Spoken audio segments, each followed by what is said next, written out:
I've learned something profound. I just had a breakthrough, and I wanted to share it with y'all. But I came in looking like whatever, so I can share this with you guys.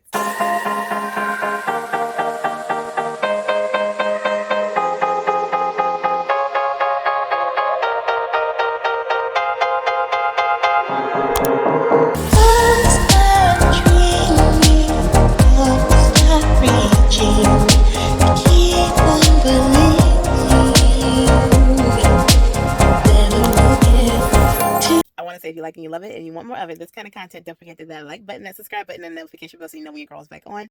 Hi all, it's your girl KrisTEAnna. Back again. This is like a short tea for the week. It's like a mini tea session, I guess. Call it a sip for the week. So there's been a lot going on. Y'all are, if you haven't seen it already, I don't know, because I'm working on posting all the things that's been going on. So this will follow suit. I wrote a contract with my spirit self, because this is just a vessel, but there's my spirit self. And it's in light to everything I went through. And I definitely wanted to make note of this because this is freeing. And as I was reading it back, it was just that much more freeing. So through praying and fasting, and meditating, I've been privy to just so much and dealing with everything I'm dealing with. And I had this one moment where the Holy Spirit was like, pour into this person. And I was like, well, it would look just bad for me to pour into this person after this person's done this, and this, and this.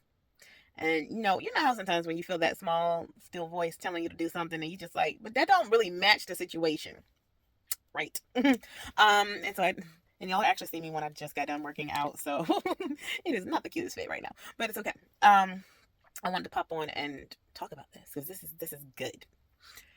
So I was watching this one video by Marianne Williamson, and just profound messages, like so enlightening. So as I was like, praying, fasting, and I got my instructions. And even though it seemed counterintuitive, I was like, okay, let me just do it. So called the person up. Hey, carve out some time for me, please. The person called, like, not at the most opportune time, because I'm thinking that I'm going to get some time carved at a time that's going to be great and that's comfortable. And I'm about to get into that, y'all. And, then I was going to have this, like, amazing speech because God was just going to give it to me, right? It's going to be profound. It was going to be, like, so enlightening. Because I'm not going to lie, I have realized that I kind of have been getting off to that lately. Like, it's like when I can just say something and it's like a, woohoo, aha moment and it hits someone. And it's like, but that's not my glory to have. That's my God, Yahweh, Holy Spirit's glory to have. That's not mine. So I'm thinking I'm going to have that moment. No. Yahweh knew what he was doing. He was like, basically, Holy Spirit, God, how it all worked out. This person calls again at the most inopportune moment. So I'm like, speech was not ready. Holy Spirit was not dropping in, so I can have this most amazing speech ready. And all I could think to do was say what was the best things on my mind to pour into this person. And I was pouring light and love. And then I also had to do a clearing with this person, and I had to ask for forgiveness. And I said, please forgive me for doing this, and this. And I had to just pour. And as I was pouring, and the thing is, I'm thinking it's going to be a lot of pouring. It really wasn't. It was like, at best, the whole conversation was 5 minutes. The pouring portion was probably 3 to 4 minutes. And then when I realized I had said everything I needed to say because I had nothing else that was coming up, I was like, is that it? Is that it? We hung up. I kid you not. After I got off, I felt such a wave of peace, fulfillment, this knowing that I felt calm. And I was pouring. I was like, oh, this person doesn't deserve it. And then like, oh, it's like, well, pour for this other person that you care about because this person does also have a tie into this other person. But the thing is, even though it was for them, it was for me. I didn't realize how much I needed that. To spread light and love in a moment where everyone else in the world would use worldly logic and tell you they don't deserve light and love. Who am I to determine who deserves light and love? I am not God. I am not the orchestrator of this universe. I cannot do that. I am of him, by him, and for him, but I'm not the one who gets to decide that. Because just like I am of him, by him, and for him, so is that person. So is this person. So is this person. So is that person. Feeding light into someone else was also feeding light into myself. And it showed me something. It showed me the best thing to do when it seems like being aggressive is supposed to be your task and your duty at the moment. When you have inner turmoil because someone did something to hurt you, make you upset, make you mad, to feed light and love into them. Don't lie. And mind you, I'm not going to say feed positivity into them. I'm saying light and love. Because light and love actually blows up their good so it can snuff out their bad. Positivity is like a band-aid. Light and love is a cleanser where it uproots the bad, removes it, uproots and defroots. Positivity just sticks a band-aid on it to cover up the bad. Light and love, sir, is like you're really pointing out the God in them, the good points in them, the divinity in them. You're bringing that to the surface. You're feeding that the water, nutrients, so you can snuff out the things that are not serving the divinity, the light, the love. When you're growing that, you're internally growing yourself. Is the way this universe works, God works. He's omnipresent. When you're watering him, pulling him up, it's like not only watering in one place, you're watering all over. So if there's the same God, the same divineness, the same kingly holiness that's in one person, when you're feeding that, because it's the same plant, it's watering in you. The amount of just freedom I had, of all the bondage of the hurt, the pain, the betrayal, the amount of peace, clarity I had, and after that moment, it was indescribable, incomparable. And then this leads me to the self-contract. I was listening about being in relations with others. We're profound. I learned some things about myself that were blocking the journey that I'm on, which is becoming the me that I dream to be. It's a journey that I'm on. It's a series. I'll link it.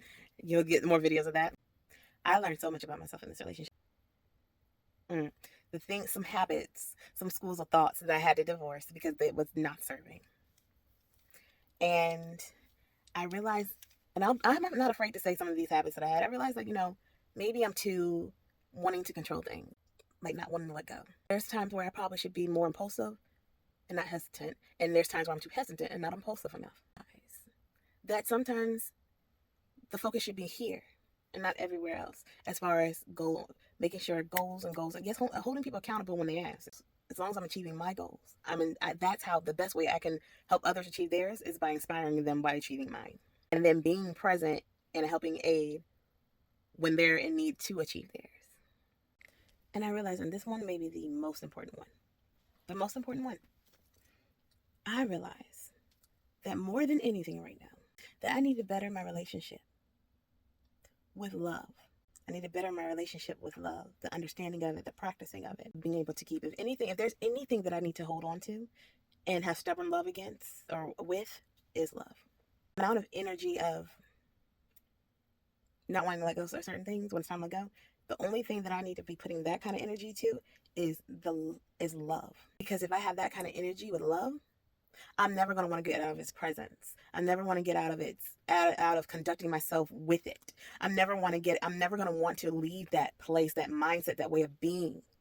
And then I can serve through it. I can and it'll come from overflow, and I can give it so freely. It's like such a profound message for me. Like that realization.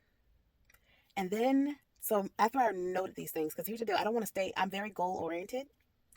I don't want to stay in this, what I need to do. And because the thing is, I'm realizing about me is sometimes when I'm like, I stay in this place of, I need to, I put unwanted stress or unneeded stress on myself. Because then it's like, I'm operating in something that seems like it's intangible. Like I can't grab it. Me just saying I need to. I can simply say I had that thought one time, but staying in that headspace of, okay, I need to do the dishes. I need to do dishes. Now I'm stressing myself out. I just need to get up. The only thing I have to do is actually put action to the need. So get up, do dishes. Instead of just listing of things that I need where I'm lacking, what I decided to do was put in the solutions. Because solutions bring forth actions. So I'm actually looking at notes because I actually wrote this with a friend of mine. I wrote this to a friend of mine who is very great at holding me accountable. because this is my contract to myself that I'm reading now, the things that I will do to address the shortcomings and to make them into strengths. The other thing is trusting that I already am everything that I ever need to be to achieve everything and anything I want to achieve. Because I saw that as I'm only hard on myself if I don't trust that I'm already that. So I'm like, if I'm out here pushing myself because I don't already feel like I already am it. So I'm proving something to myself. It's not always a great state to be in because it can cause unwanted stress, anxiety, and other things. So not only in trusting that I'm already everything I need to be, that needs to be part of my meditation and part of my affirmation. So that the only thing that I need to do, because the universe and everything that I am already made when I was made and orchestrated by the artist that made me, I know that I have everything I need in me already. I am all the things I need to be to achieve everything I would desire to achieve that is been given to me to achieve. I came with a pre-built toolkit. Only thing is, I have to just learn and gain skills to access it. And I just have to water them and do things to help them grow, right? Give it sunlight, nurture it. That's all I have to do. When I practice that, I get to tap into it at different points and access it at different levels. To stay in this mindset, this place of love, operating from love, as much as I possibly can, because I'm still human, through praying and fasting. I have the feeling like you can bless someone else's life. And it's funny because as I was sharing this with my friend, like I said, I have a really good friend who holds me very accountable. She was like, girl, you doing all this, this shadow work, you doing all this cleansing, this reflection moment. She said, you put me in a position where if I want to be better, because no friend left behind, right? If I want to be better, I got to go do it for myself now. So, but yes, friend, if you're seeing this, I love you. My energy in the places that serve me, myself, and others. When I'm going through hard times. That is the biggest skill I'm learning right now and practicing right now. It's how to hyper focus energy into a place of service when it seems that everything in you wants to put it in disservice. I didn't even really mean to come in for like a real tea for the week, but it's turning into that, so it is what it is. But I wanted to share that in hopes that somebody gets something out of it. And yeah, this journey is interesting, and but I'm so excited because I know that this will bless someone else's life, and it is literally propelling me to become the me I dream to be. I said it just as a cute little tagline, and it also symbolized the things I want out of life and achieving those things and going for those things, because I said that I'm on the adventure of me. Like I am enjoying this adventure of me, discovering myself, learning myself, evolving myself, growing myself. This whole situation, as painful as it was, is fostering that very thing. They say be careful what you say and what you wish for, the affirmations you have, because the universe will have a way of bringing it back to you fourfold. And the universe is making sure that I'm becoming that person that I say I want to be. That person that when I look in the mirror, I'm like, yes, that is the beautiful sight that I've always wanted to see. As I'm getting to that, because I'm always going to feel like there's another level to this thing. I'm enjoying this journey. The painful points too. I'm not saying it's fun, but the entire journey overall, it's fun. Maybe not some of the stops that we stop at. I can't say that every pit stop is a fun stop, but the overall journey and the end goal, that is the fun part. But yeah, I'll leave you all with this because now I gotta get back to working. But I just wanted to leave you guys with this because this is just too good to not share. And before I go, I want to say if you like and you love it and you want more of it, this kind of content, don't forget that like button, that subscribe button, and notification bell so you know when your girl is back on. And always remember, my kind of design, designing your own kind of life, and never forget to dream. Love you guys. Until next time, bye.